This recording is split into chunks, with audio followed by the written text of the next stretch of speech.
What I'd love to do is uh, let David Hale, who's actually the one who organized this event, introduce himself and do a quick intro, and then I'll jump in and start the presentation. Awesome.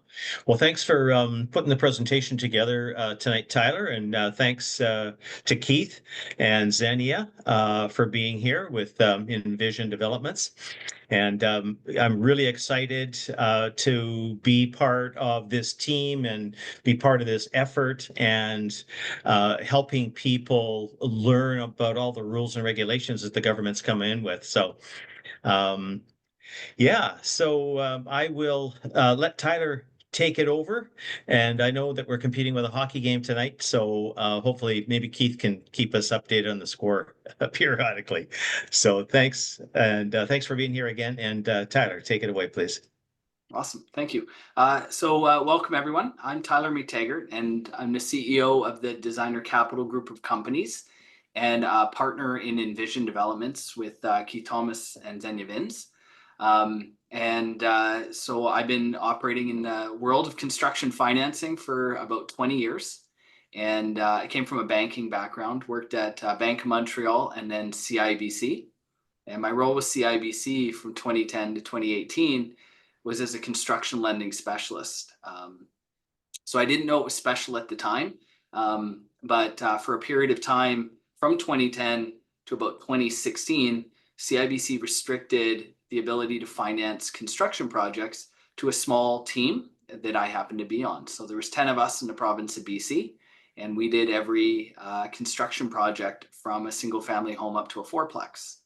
And I was keen and young during those years, and was doing about 20 a month during some of that time, and got really intimately involved with construction lending, saw a lot of different designs and home builds.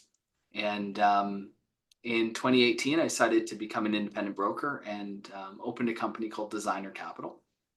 And I have a little slide there just to kind of show Designer Capital and the group of companies here. I'll just quickly do that. So I'm going to share my screen. So Designer Capital is our main company, and this is a residential and commercial mortgage brokerage that we operate under. And then we have some other companies that we work with. Envision is the one doing the presentation today, but we're also heavily involved in the cybersecurity industry in protecting mortgage brokers. So reach out to us if anyone's wanting to have a safer computer environment. Please reach out. We have a lot of tools, training, teach people how to have a safer environment there. Designer Capital works with a lot of different lenders, but there's lots of places in Canada you can get financing from.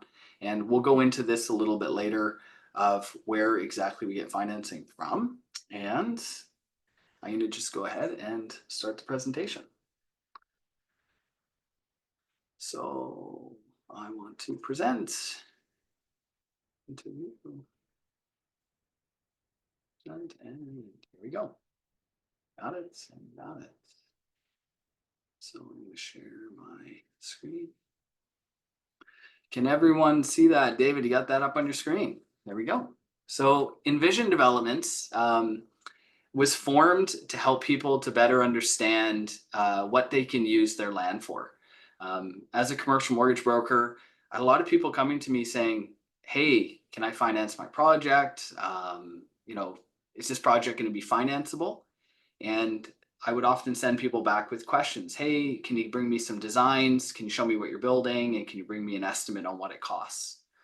And it felt like I was just sending people away into the abyss and waiting for 3 months, 4 months, 5 months, 6 months.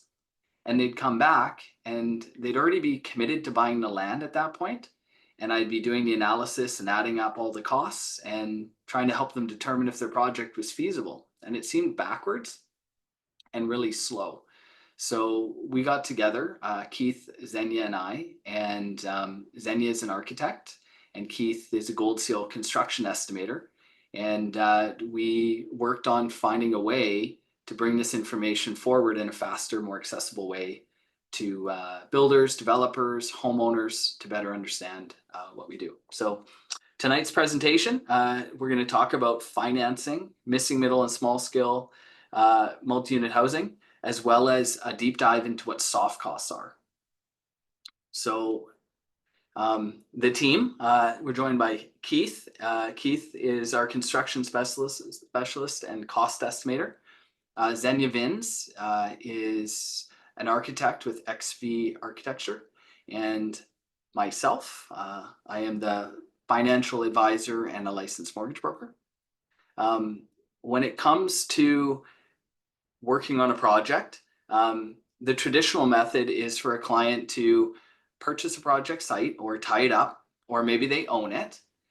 They would engage an architect and wait about 4 weeks to do something called a feasibility study, which is a review of the land for what's possible. And then if they found out and got news that they could build something that they wanted, the next thing they'd want to do is find out how much it would cost. So they would hire an estimator to engage on what the costs are. And if the budget was acceptable after they got that back, then they would form the rest of the team to put together a rezoning application to go in or do the municipal due diligence to get the municipality on board with their project. Normally, starting a rezoning application, they get the rezoning approved, and that's the stage when they would know that they had a project, and they would really do a deep dive on the numbers, because at this stage they would actually know what they're able to build and to fit. And then that's the step when they know that they had a profitable project. So what Envision's process is, when you buy the site or you have the site together, we're looking at coming in during that same 4-week period that an architect would normally be doing the feasibility study.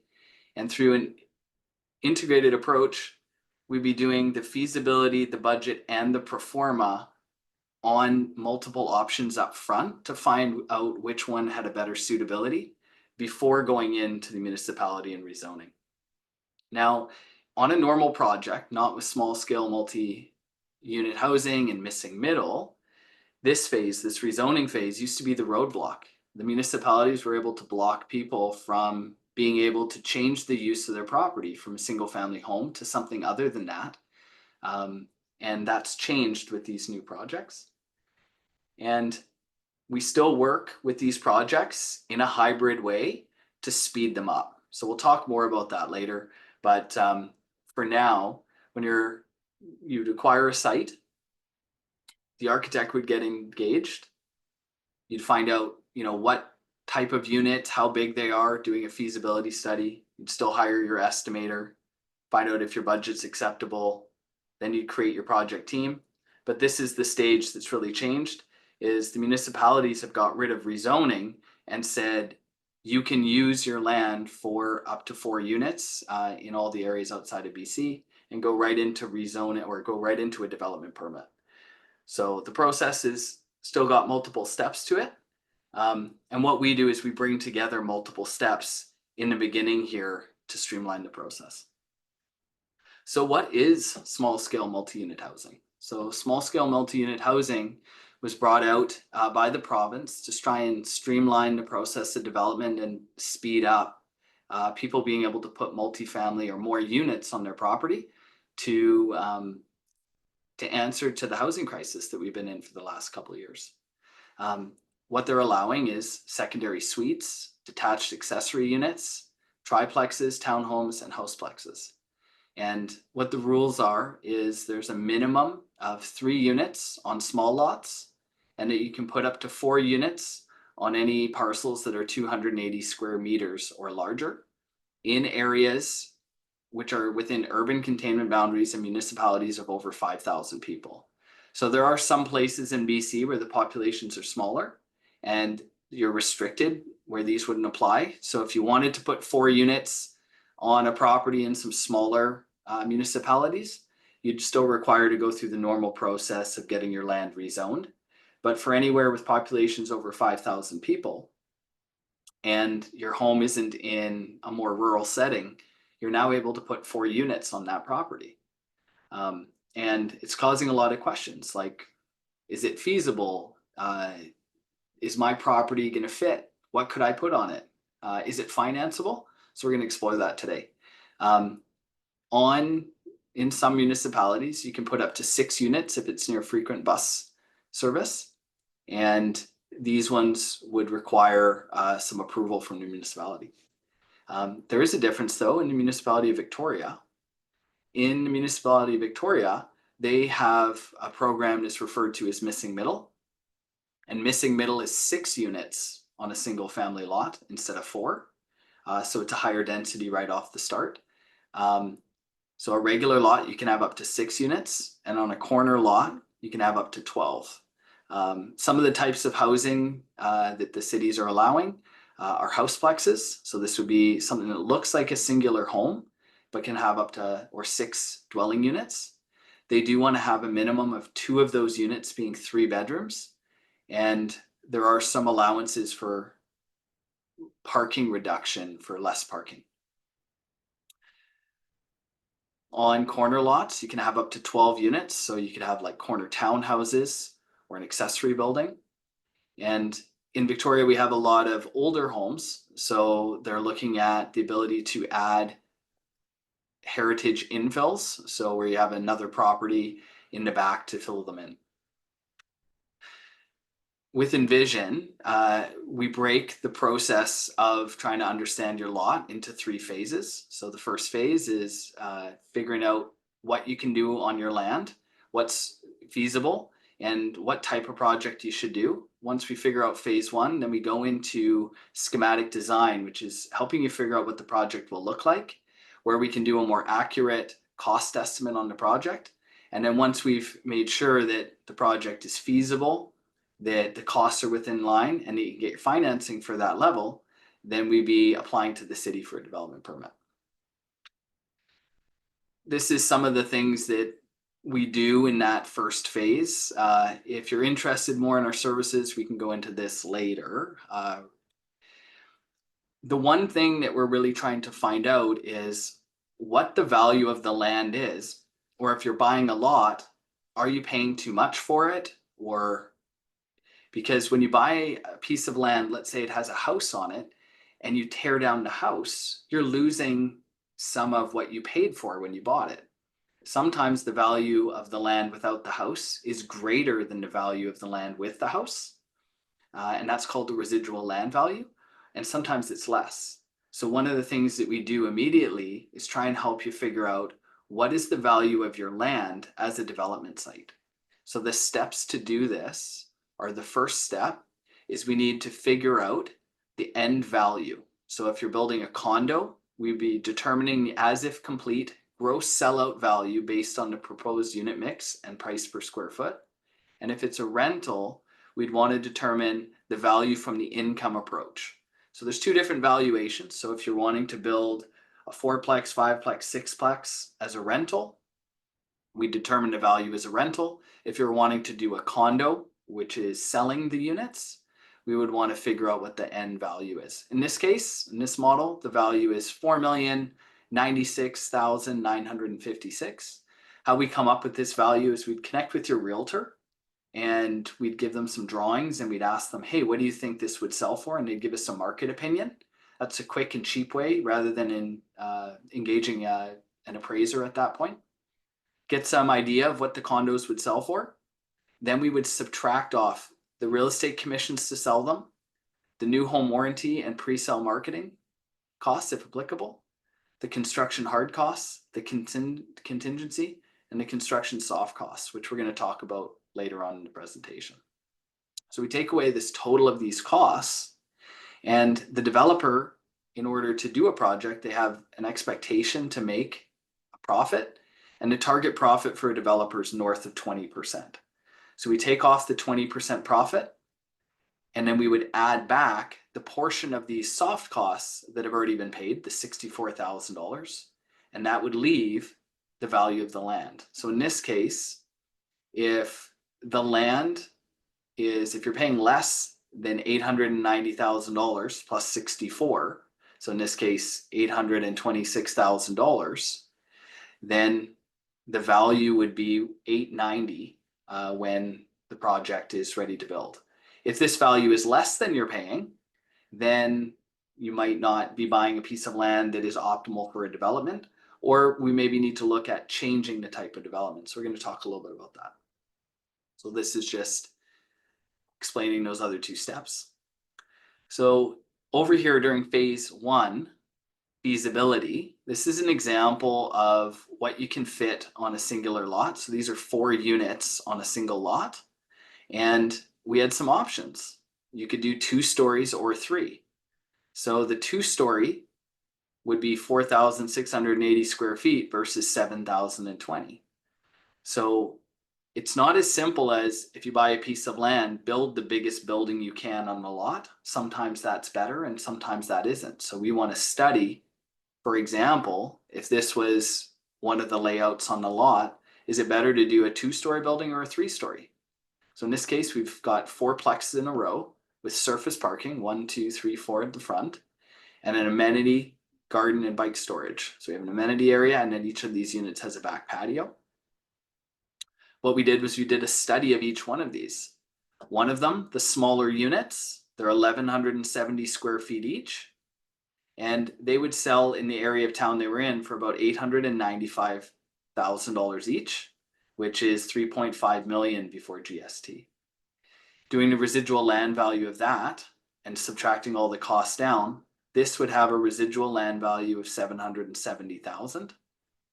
And then we wanted to study the second option, which is 3 stories.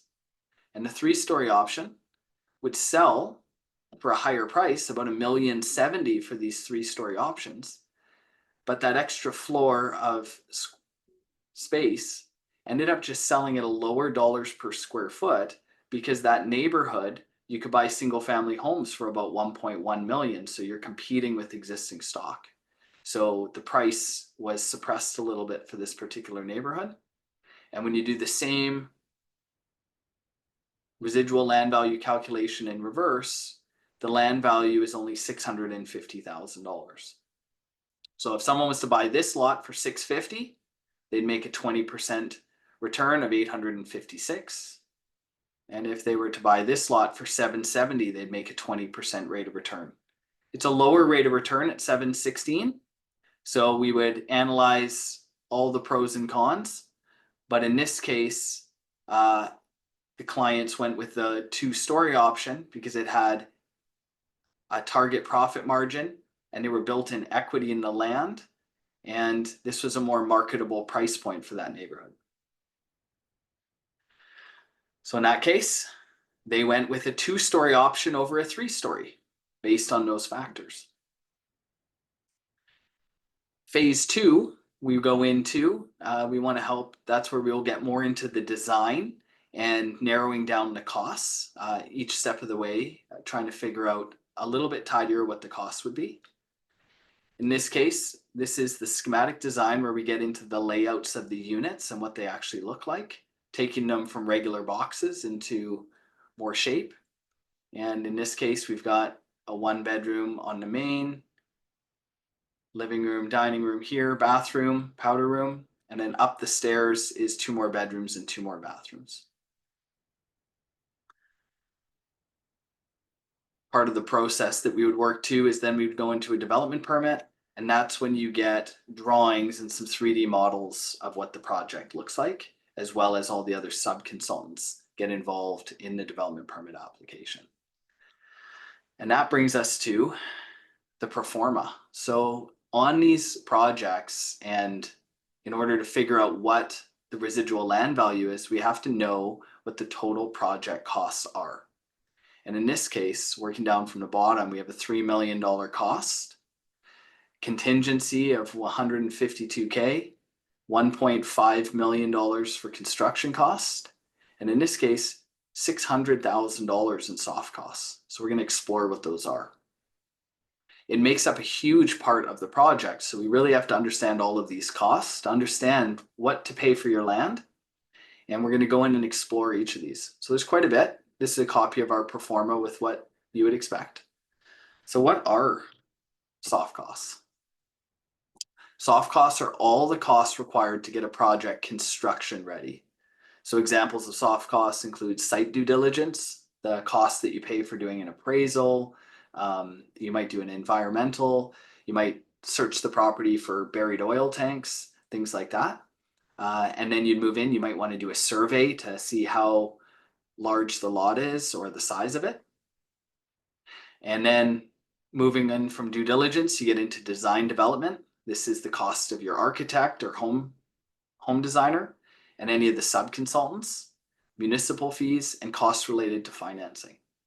At Invision, we break these into 4 categories: planning and consultants, project management, municipal fees and miscellaneous, and financing. So planning and consultants. So under the category of planning consultants, we have a number of things down here. So I'm going to walk you through what they are, as well as roughly what they can cost. Now, if you're doing a 4-unit building, it's very different than if you're designing a 6-plex or more. And as well, if you're getting into multifamily, these would be different. So these are the rough costs estimated with designing a 4 to 6-plex. So you'd have a home designer or architect who does the designs. Those costs range from about $40,000 to $70,000. Energy modeling. This is normally required by a lot of municipalities to prove that you're building to the right step code and that your building is meeting energy targets. Those reports are about $3,000 to $5,000. An electrical engineer, they assist with the building permit drawings to make sure that your electrical layouts and aspects are all in line. That aspect is $4,000 to $8,000. A mechanical engineer, they're involved in your plumbing and HVAC systems, and they run from $10,000 to $15,000. Structural engineer, $5,000 to $10,000. Geotechnical engineer, $3,000 to $5,000. Civil engineer, $10,000 to $20,000. A landscape architect, $5,000 to $8,000. Landscape architect is the person who's going to design and speak to the type of greenery, trees, portions of what you're going to put on the land. And then down here we have an arborist, which is $1,500 to $3,000. An arborist is required when removing any trees on a property. We need a report from them, or the municipality would want to see a report from an arborist letting you know whether trees are healthy or not, and in their opinion, if they feel they have to come down to allow for the development. An environmental consultant, they're $2,500 to $3,500. Not all properties require an environmental consultant, but any that are in sensitive areas or maybe close to things like gas stations may require an ESA or an environmental report. Surveys, survey of the property is going to be between $2,500 and $8,000. And the survey itself, there's actual multiple surveys that you normally need throughout the construction phase. So there's an initial survey of the lot, and then as you're building, there are additional surveys that you often get when you get your foundation in and other steps and milestones of construction. And then a code consultant. We've seen lots of changes to the BC Building Code, and having a consultant to let you know that your project is designed correctly upfront is really helpful in saving money later. And they range from $3,000 to $6,000. Not all of these are required, and the province of BC was trying to come out with some standardized home designs to limit the requirement of all of these different consultants by having pre-designed plans. And we'll send an email out for anyone who's interested with a copy of those preset plans, pre-approved plans from the province of BC. But for the most part, lots in Victoria and southern Vancouver Island are not standardized, and many of them have different requirements like trees and different things that need to be taken into consideration. The next, we get into project management. So project management are all the costs related to managing the project. Insurance. Insurance is split into course of construction and wrap-up insurance. This is the insurance that you have during the phase of construction. So when you go to demolish the home, normally you need some form of liability and insurance in place. And it ranges from about $9,500 to $15,000, depending on the cost of your overall project and the duration of your build. New home warranty, that's roughly $1,250 per number of units. Legal and accounting. On a project like this, you need someone to manage your books. So there's some accounting aspects. Often if you're doing a for sale project, you'll want to open up a corporation and have some fees associated with that. And if you're stratifying a project or selling them separately, you'll need some legal advice and a stratification document in there. Those fees for all of those included run from about $35,000 to $60,000 on the project. Pre-sale marketing. Now, pre-sales may or may not be required if you're building a fourplex. There's still a lot of financial institutions and ways to finance a project in which you don't have to sell any of the units until they're complete if you wish to do so. But sometimes it may make sense to either reduce your risk or reduce the risk in the eyes of the bank to pre-sell units. And in doing so, you might want some nicer renderings. You might want some artificial intelligence drawings with furniture in place so people can really see it. So you can give them more content to what they're buying. And so we carry about $7,500 to $35,000 in pre-sale marketing material. Some people create boards with finishing types and things like that. Sales commissions, they range in the range of 3.25% is a number you can use off the total price of the units. And development management fees. So you may be doing your project yourself, or you might hire someone to manage the development. These are different than construction management fees. Development management fee is someone that you would hire to take you through all the phases of pre-construction. And those would range from about $500 to $7,500 per month. Invision actually incorporates the cost of development management fees in with our architectural costs on Missing Middle. So we can discuss that. If anyone has questions on this fees and cost savings that we utilize, we can share that later. And then we get into municipal and infrastructure fees. So not all municipalities have the same costs and fees. And this is a full list of things that we see, although they might not be required in all municipalities. So we got a development permit. They tend to range from what we've seen in the different municipalities on Vancouver Island and Vancouver from $1,500 to $15,000. Building permit is normally around 1% of the construction cost. So that's $25,000 to $45,000, depending on the cost of the construction that you're putting or the improvements. Utility connection, that's connecting your electrical, water, and sewer. The city charges between $15,000 and $30,000. Offside frontage improvements. Some municipalities charge because they want to maybe put a sidewalk in front of your property on the boulevard. Those would range from $5,000 to $30,000. DCCs, or development cost charges, is what DCC stands for. This is an example of SANIC charges: DCC for roads, DCC for sewer, DCC for drains, for parks, and for water. Some municipalities don't charge DCCs, and they range, though, for the ones that do, between $2,500 and $7,500 for each of these, and they depend on the number of units and also the cost and overall size of your project. Property taxes. One thing to remember, you still own the property, so they'll expect you to pay your property tax bill, even though you've torn the house down.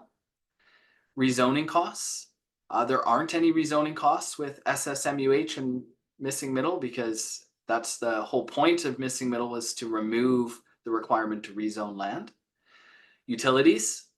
When you tear down a home in your building, the cost to run the equipment and to have temporary power will run you about $200 to $300 per month. Some municipalities require a landscape bond, which runs from $0 to $50,000. Some might have an off-site improvement bond. So if there was improvements or you needed to make repairs to the roadway outside the project, they sometimes charge a bond, which is refundable, of $0 to $30,000. Winter conditions. These are costs associated with winter coming. So it doesn't snow much on Vancouver Island or southern Vancouver Island, but it would cover things like snow removal, extra heat on a site when doing drywall, mudding, and taping. You need to have a certain temperature for it to cure. So you might need to have temporary heat in while doing those phases.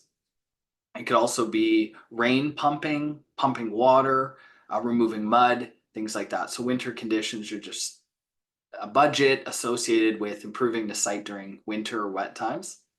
And letter of credit fees. Sometimes it would make sense, rather than paying these types of bonds and some of the municipal fees, is lenders will give you a letter of credit, which is they'll write a letter saying, you don't need to charge my client this $80,000 or $100,000. They have that much on deposit and they'll charge a fee, rather than you actually writing a check for that amount of money.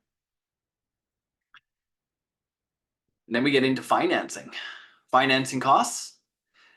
Often you need an appraisal. An appraisal is going to cost, if it's a commercial appraisal, $2,000 to $3,500. If it's a residential appraisal, it's normally about $250 per unit. So on a fourplex, could get away with about $1,000 in appraisals if it was done residentially. Commercially, you're looking at $2,000 to $3,500. A quantity surveyor. This is a cost consultant. Wouldn't be required if you're using residential financing, and some credit unions don't require a QS, but many lenders require a QS.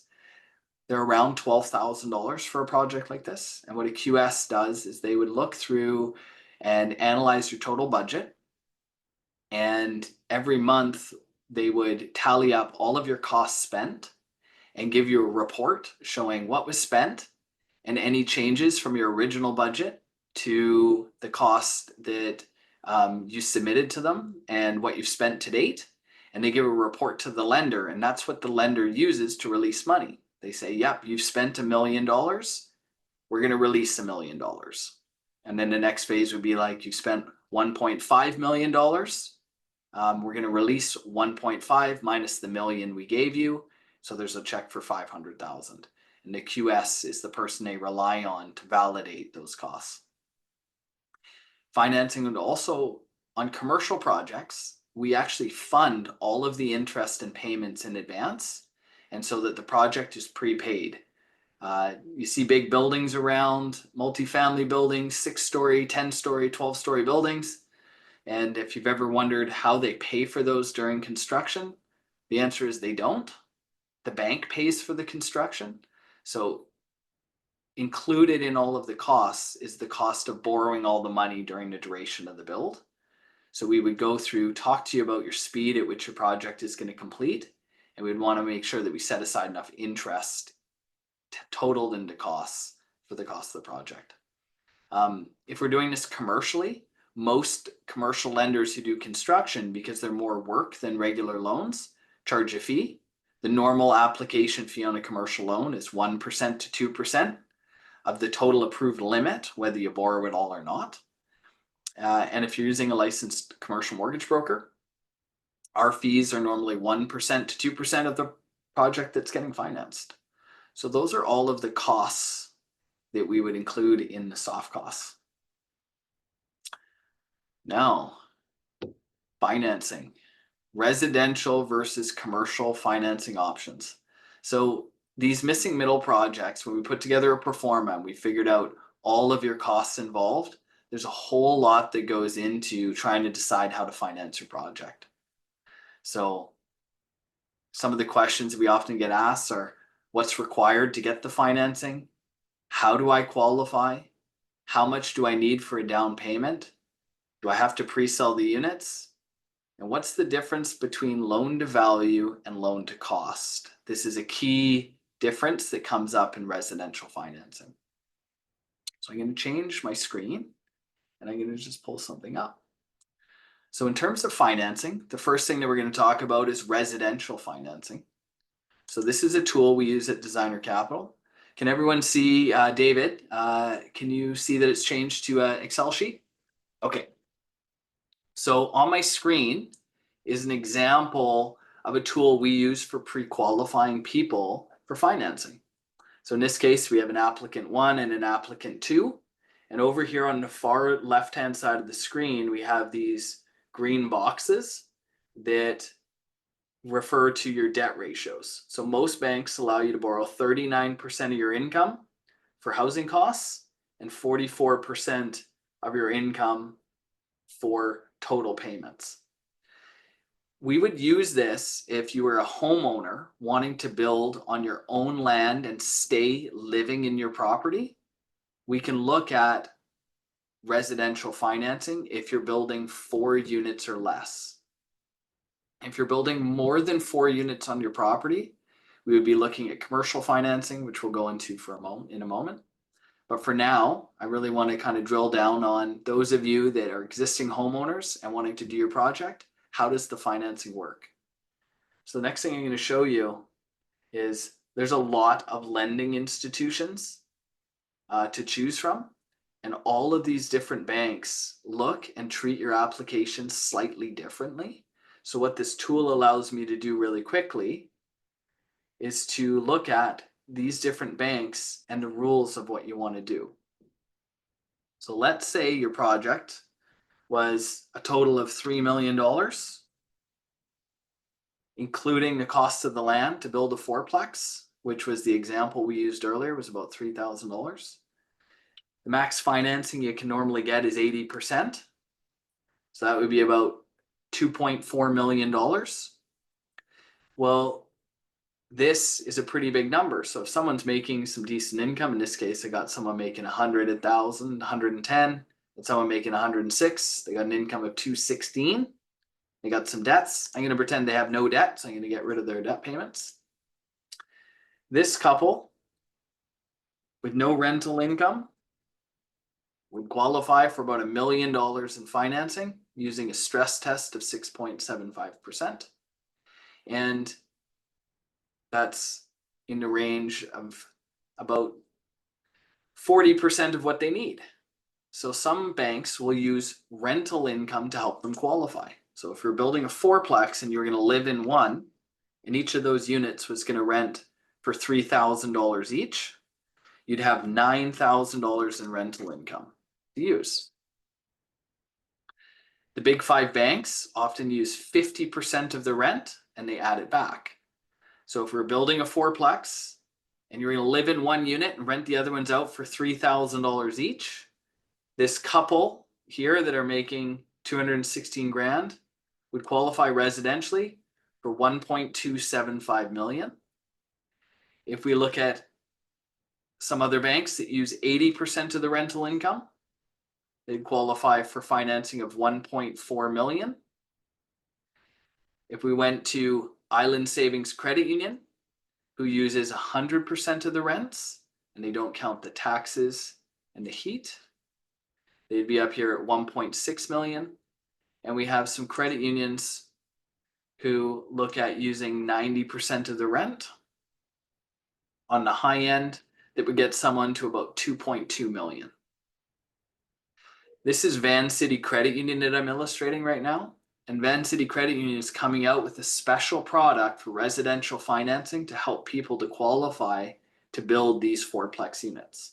So a bank, if you walk in and talk to your bank, they might approve the same person for 1.2 million that Van City would give 2.26 million to.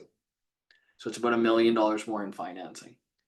So if the project cost, including all of the other costs, was $3 million, this couple with the best financing residentially would need a $737,000 down payment to do this project, or equity in the land. So if their land was worth $750,000, like the one we were looking at, and they didn't have a mortgage on it, they'd be able to get their financing from Van City, living in one of the units. At Designer Capital, we would go through, model out what you qualify for in each option. We can have multiple properties. We can work with multiple incomes to kind of map it together. Van City's product that they're coming out with will allow multiple borrowers. So if you wanted to come together with a couple different borrowers, we can add all the applicants. Maybe it's 2 groups of friends that want to own, and then they want to rent out 2 of the units. We can, and there was someone else who made, you have a friend that's making good money, and we include them, then they would approve more financing. So we have lots of options that we can look at residentially. Residentially lends off loan to value. So they look at the value of the property, and you can borrow up to 80% of the as completed value, or 80% of the total project cost, whichever is greater. The benefit of residential financing is, let's say in this case, you wanted to live in one of the units and build 3 more, but your project cost you a little bit more because you wanted to finish it nicely and you wanted to spend a little bit more on it, and there wasn't a 20% lift in the project. Your project cost 3 million and it was worth 3 million. Residential financing wouldn't turn you away. They're looking for the minimum value to be equal to the cost of your project. If we get into spec financing, there we go. If we get into the next type of financing, where we look at spec project financing, this is commercial financing. If residential wasn't the right fit or you didn't qualify, you can borrow money through financial institutions based on the profitability of your project and having the right team involved, where you can borrow the money based on the fact that instead of using your personal income to qualify, they would use the profit of the project. So spec financing normally requires 25% of the total project in equity. So in the example of the $3 million fourplex, they'd want to see that you had 25% down, which is $750,000. That can consist of money that you've already put down on the land, money that you've spent on the soft costs, and cash in hand. So in many of these projects, you don't need to own the land and have $750,000 down, and you can have a mortgage on the land. They would just look at, let's say the land was $700,000 and you had a $400,000 mortgage. That would make up $300,000 of the $750,000 needed, and then maybe you've spent another $400,000 in soft costs, planning, and still some cash in hand. That makes up your $750,000 or 25% of the project. Commercial financing lends based on loan to cost, not loan to value. And they want to see your project have kind of a minimum profit threshold of 20%. If your project doesn't have profit, they would perceive that building your project is too risky, because it could easily, with market conditions changing, you could be underwater on your project. So project costs include land costs, soft costs, hard costs, and contingency. The contingency fund that we normally want to put in is 7 to 10% of the soft and hard costs. The way we calculate the interest reserve would be prime plus the lender spread. So with credit unions, their rates for these right now are prime plus 1.5 to prime plus 2.5%. And we use 65% utilization rate times the term. So in this case, we would take the rate times the total loan amount.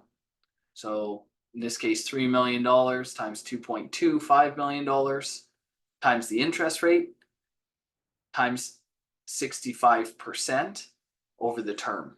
Now we normally would talk to a builder and we'd find out how long it takes to build. One of these missing middles is about 8 months to build. So we'd normally use a 12-month term. So you had 4 months to sell the units after, where you don't have to pay interest for them. Lender fees are typically 1% of the approved loan amount. We see some, if we have to go private, at 2%. And the reports required outside of something, the reports required to get your project approved in the municipality, the financing reports, would be a commercial appraisal, a phase 1 environmental assessment of the site to prove that it's not contaminated, and often a quantity surveyor or a QS, a cost to complete budget review form ahead of submission. So this is just a note saying residential and construction is available. This is an example of the level of detail that lenders are wanting to see for hard costs that make up a missing middle. On a project of this size that makes up the 1.6 million, Normally someone will just say, hey, it's going to cost you about $300 a square foot to build this 5,300 square foot building. $300 a square foot. In this case, it's 305. But what makes up the 305 are a lot of different divisions of costs. This one, general requirements, is one that gets overlooked a lot when people are estimating a project. And if we were to remove $200,000, in this case, we also have some allowances or contingency of another 2.25%. But I'm just going to quickly talk about general requirements, as often they fall into soft costs as well. So general requirements are all of the costs associated with managing the site. So in this case, it would be things like electrical and gas charges, testing allowances, concrete testing, compaction testing, project management, project coordinator, construction manager, superintendent, foreman, surveyor, utilities locations, print drawings, safety meetings, rentals of tools like tools and Zoom booms. Often on sites, we have security monitoring, engineers and surveys, permits, temporary power, rental of project offices, project computers, offices, first aid supplies, all the way down. These are all things that we include in our budgets to make sure that your project has all of the costs that it needs. So that's my review on project costs, and I'd love to jump into some questions. So I'm just going to stop sharing. And at this time, if you want to turn your cameras on or anything, I'm just going to turn those tools back on that you can have video if you want. And host tools, I'm going to unmute themselves. So now everyone has the ability to unmute if they have any questions. And David, do you mind being the moderator on the questions? Sure, happy to do that. So Chad has a question. Is there any reason someone would opt for commercial lending if they qualified for residential, assuming 4-unit project? Yes. So Chad, if you're going to sell the project, we may want to build inside a corporation for tax purposes. And if we're looking at non-personal ownership, that might be a reason that we would want to go the commercial route from a tax basis, and also would give you the ability after you sold the units and move the money out, that the corporation could be closed, or that you could shelter the money in there for a longer period of time. So another reason that you'd want to look at each option would be tax. We'd have a conversation about that and then direct you to your accountant to kind of compare apples to oranges.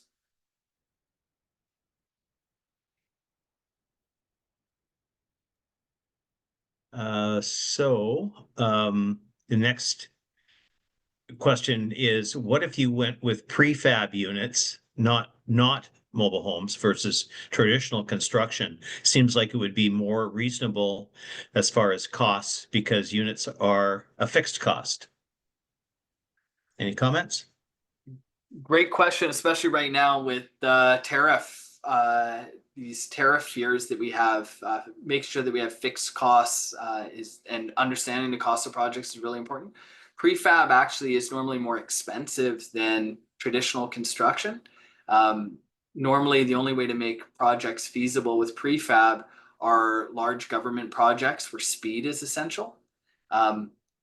What we're seeing is a lot of people opting for prefab panels and wall panels and things like that, and the use of ICF concrete for foundations to speed up construction. But in terms of construction costs, when you're doing a project, if you're using a construction manager, they may work on a CCDC, which is a Canadian Construction Documents type of contract, and actually go out and get fixed prices from individuals that would be doing the construction on your project. So there's more than one way to fix the project, but prefab can definitely be used. The complexity with prefab is normally the prefab suppliers want a lot of money up front. Because lenders release the money when it's been installed on the project, you're paying a lot of money out of pocket, of which the lender doesn't have security because it's not affixed to the land. So prefab can be complicated. But in more rural areas where manpower and trade availability is low, it's definitely something that we can look at trying to make work. Okay. We got to have a question here. What are the costs of your service? And also, I put in there, maybe you could talk about your development feasibility study costs as well. And I think that's, where you start the process with people. Yeah. So I wear two hats in these transactions. There's Invision Developments, and that's strictly development management and feasibility. And we don't do any financing in Invision Developments. And you can take our packages and we assist you in obtaining your own financing. But I also own Designer Capital, which is a residential and commercial mortgage brokerage. And sometimes clients want to use our services to actually be the concierge of that construction financing. Strictly on the financing side, our fees are normally 1% of the amount you're borrowing, or we get paid a commission from the lender. In BC, we have to have a form, it's called a Form 10, and we have to disclose all commission. So we basically go in and we say, hey, if the lenders pay us, we don't charge anything. And if the lenders don't pay a commission, we charge 1% for our services of what we arrange. And that's for construction financing. Invision Developments, you could use their services without using financing. They're not bundled together in any way, but they are complementary. Invision Developments, we break our fees into 4 phases on projects like Missing Middle and SSMUH. And our upfront fee is $3,500 to do a feasibility study of your property. With that, you get about a 40-page report with details on your property, some potential layouts of different options, and then a study financially of each of the options to find out which one's feasible and which would work. And to help you, before spending any of the money on those expensive soft costs or sub consultants, we come in to just let you know whether or not your land is good for development. And if so, what type of project would work in your neighborhood, on your area. David, it's really funny. You could have the same size lot in a location 10 minutes away from each other, and the project would be completely different what's feasible. You could have a lot that's on a busier street where parking is a big driver and access to the lots, or smaller units are going to be more sellable, or higher bedroom density, or versus larger units with less bedroom count. So every project's really different. We want to make sure that the metrics and understanding the project works before we go into the other phases. So we do an upfront consultation of $3,500 to help people to understand that's what a feasibility is. And then if they want to hire us, we're about $70,000 all in, including that front $3,500 to take a project from concept all the way to building permit approval. And during that process, we help them to design, to pick the right design, to do the drawings, to do the development permit application, to hire all the sub-consultants needed, to tender them, to do construction costing, etc. during the process. But total scope for us to get involved is around the same cost as just the architect alone, with a little bit of a markup for substantial other services.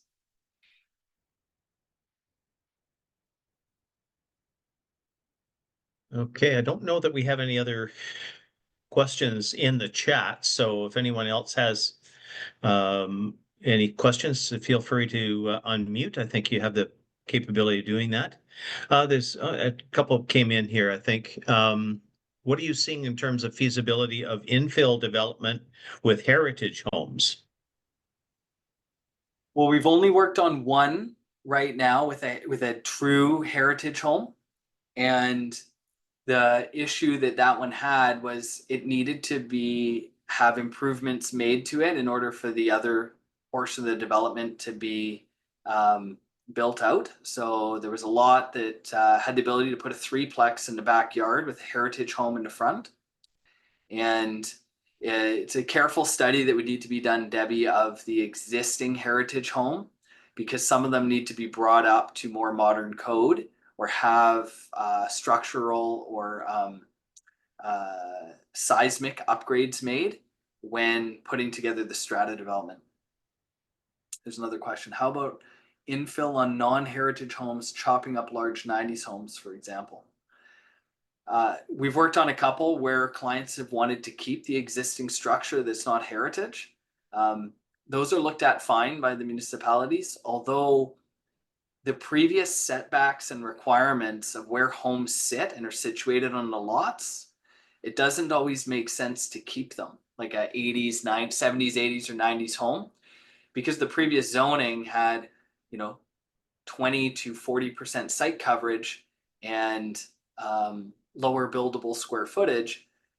If you had a 10,000 square foot lot, normally you put the house right in the middle of it, taking up the best space for the development and leaving very less optimal space to put the other 3 units on. But forever asked that question.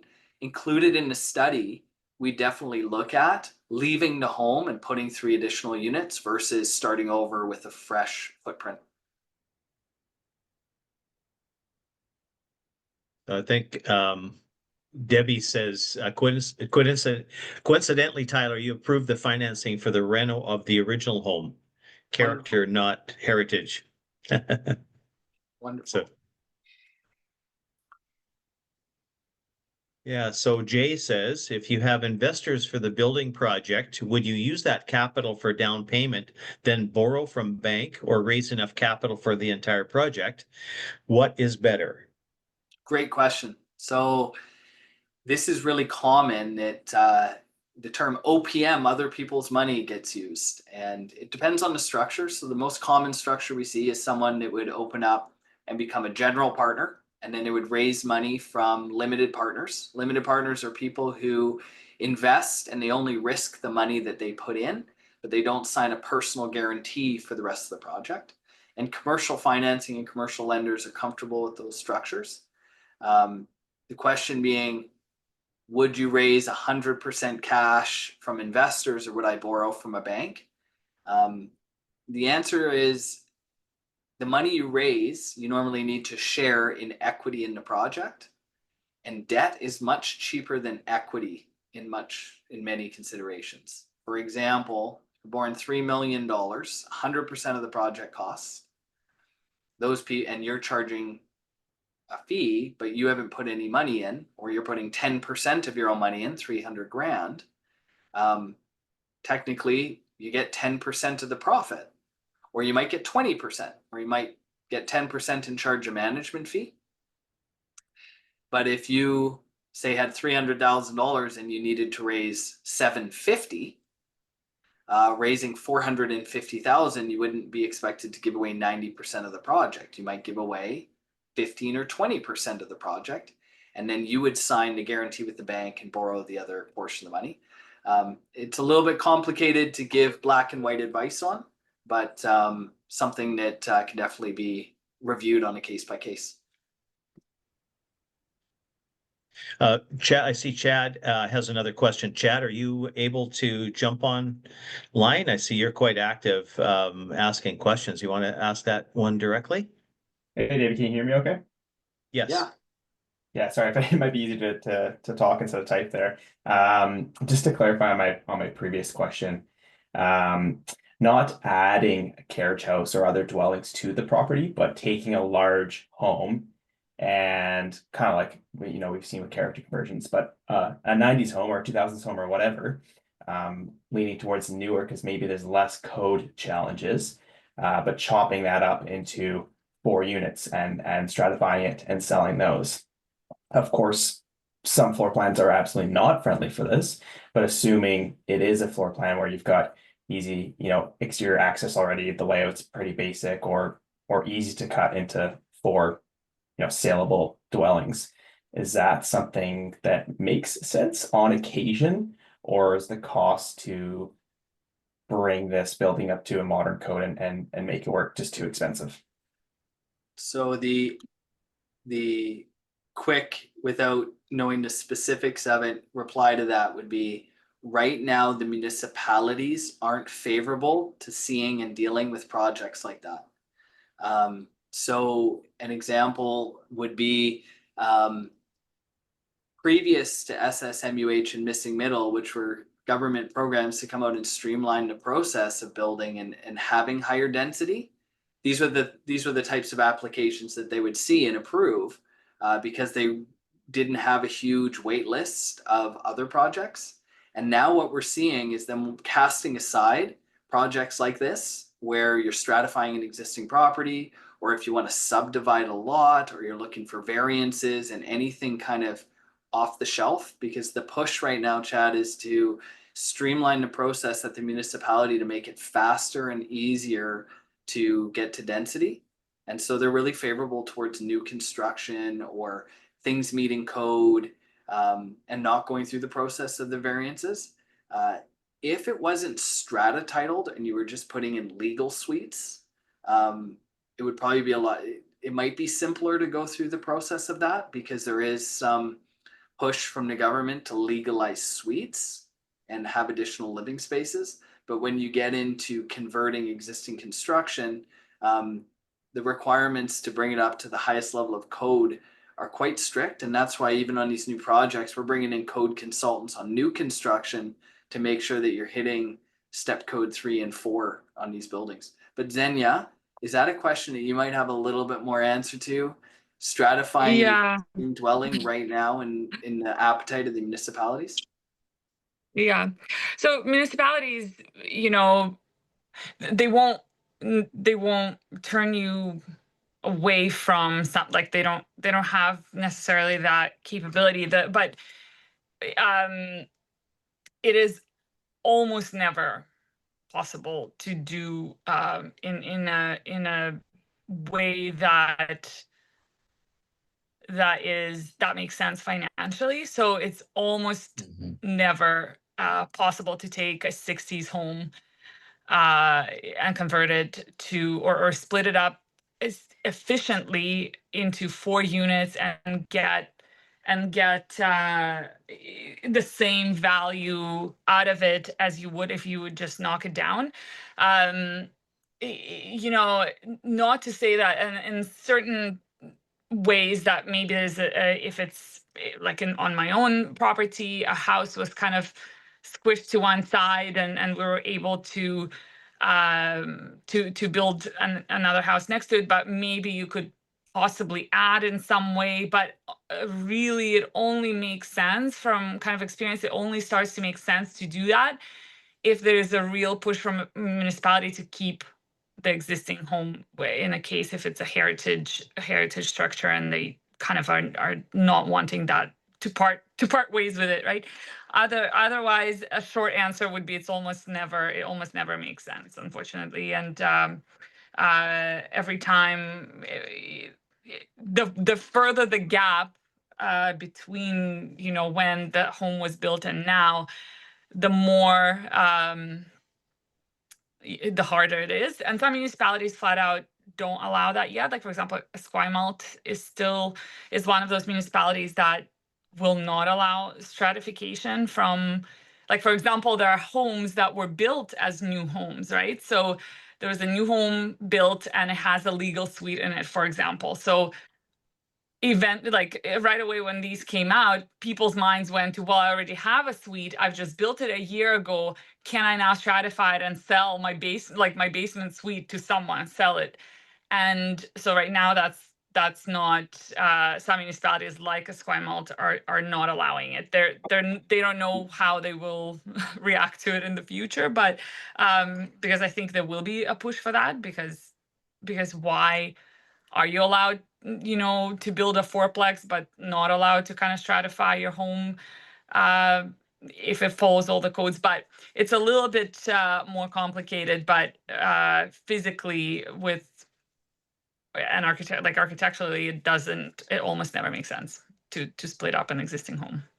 Thank you. I know that Tyler's son has got a basketball game going, so we want to do our best to be wrapped up here by 8:30. So maybe we could just put a couple email addresses in that people could contact you folks later with questions. I know, there's never enough time. And these sessions are always so interesting. I'm just totally amazed. It's like drinking out of a fire hose half the time when you take one of these presentations with Tyler. So Yeah, there's so much speculative information out there, David, right now. Like CMHC came out with a program where you can borrow up to 90% of the value of your home to put secondary suites of up to $2 million. But there's not a single bank. I'm part of a huge broker network, and residentially, there's not a single bank that's put up their hand saying, we have a policy to do those types of files. So the government's come out with this program. It takes quite a while to get your property ready to pick what you're going to build. But by the time you're construction ready, which with us going through the permitting process, about 5 months in most municipalities between the start and the finish. Basically, the financing programs are going to change because the banks do want to get behind this and to help people make bring in more density and more units available in the province. Sorry, just quickly, people in the chat are asking, and I know I've been asked personally if there will be a recording somewhere of this presentation, David, if you're able to post it somewhere, yes. maybe. Yes, there will be. I'm just wondering, I'll be putting it on my sites, davidhale.com under videos. And Tyler, you've got We've got the registration list. If everyone registered, then I'll have your Yeah. email and we can send it out via email as well. I've got put Invision's Developments a website in there as well. I'll put my email in here if you want as well. But yes, the answer is yes, we are recording this and would love to share it and to get it out. Yeah, we're seeing a lot of projects with over 20% profitability to develop duplexes and units on Vancouver Island. So we probably see a lot of people wanting to get into this business.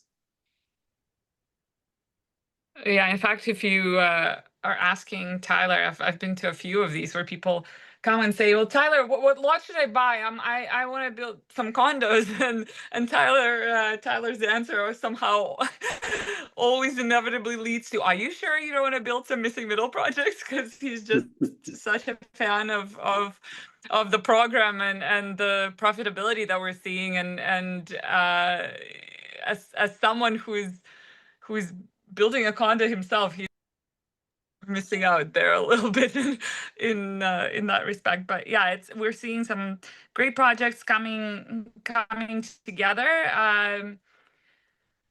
The more time goes by, the more kind of landowners are also hearing about this. We are seeing the land creep up a little bit in price for these. So Tyler, I know you had an opinion of that about this as well, that the time is now. Great time for this. Yeah. For this is now, basically, for this specific. Yeah, the one thing that we should probably share, because I do notice that there's a lot of realtors in the group and in today. The one thing we've noticed is bigger isn't better with land size. For example, the city of Victoria has some rules around larger lots actually having bigger setbacks, rear setbacks specifically. So there's kind of a perfect lot size to make a lot of these projects feasible if you're limited to 6 units. Xenia, do you want to speak a little bit to the rear setback issue that we've come across? Yeah, it's just that you're starting to lose efficiencies as soon as your lots are more than somewhere around 7,500 square feet.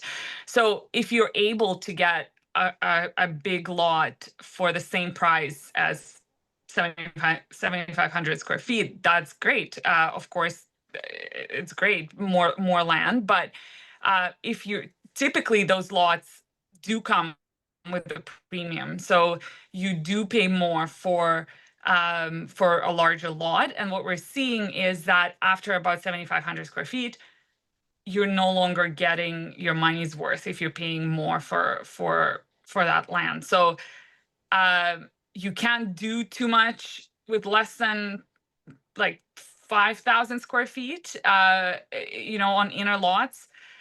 But paying any more than 7,500 is also kind of losing money a little bit. So just having looked at a bunch of these, we usually have a bit of a immediate understanding on these, and we're able to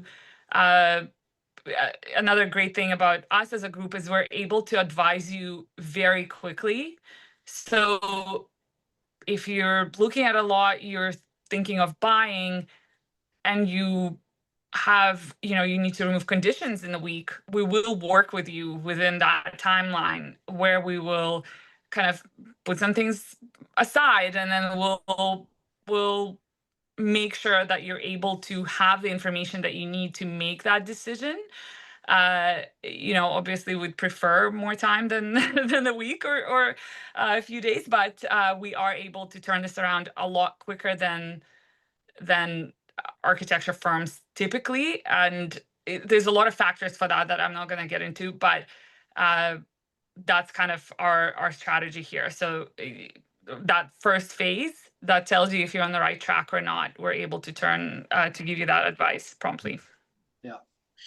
Yeah, I'm just going to mention quickly. I mean, you could pay an appraiser that kind of fee, whereas with Envision, you're getting 5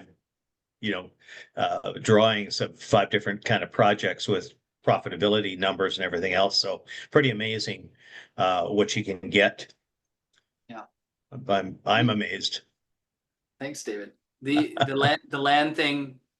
Just to paraphrase, David is a fan. We really like David. We appreciate all the love that's so unconditional. Yeah. For quite some. Thank you, David. Oh, and Yeah. Canada won. I'm reading. There you go. Oh, hey. Well, thanks Well, there you everyone. go. Thanks everyone for joining us, and some great questions, and the commentary at the end was amazing presentation. Awesome. First class, guys. Great. Awesome. Thank you. Just contact us if you want Thank you very much, everyone. Want the recording. It'll be out right away. So thanks so much, everyone. Appreciate everyone's time tonight. Bye, everyone. Thank you, Tyler. Thank you. Thank you. Bye.